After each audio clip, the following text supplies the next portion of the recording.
The damages from Hurricane Milton can still be seen here in Palm Beach County, and with another storm brewing, residents say they are reminded of what happened last time. I'm concerned about that, but there's not a whole lot I can do about it. Roy Schultheis is keeping his eyes on the radar after his family home took a hit from a tornado last month. The impact windows, they all broke, but they kept the elements outside of the house.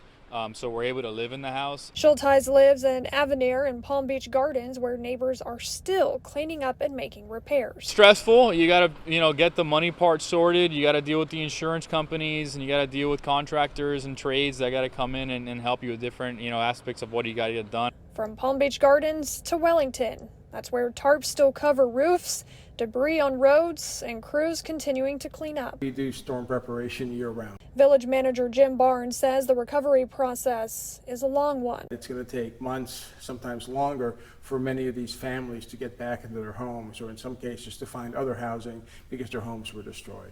And with another storm on the way, all residents can do is brace themselves for what's next.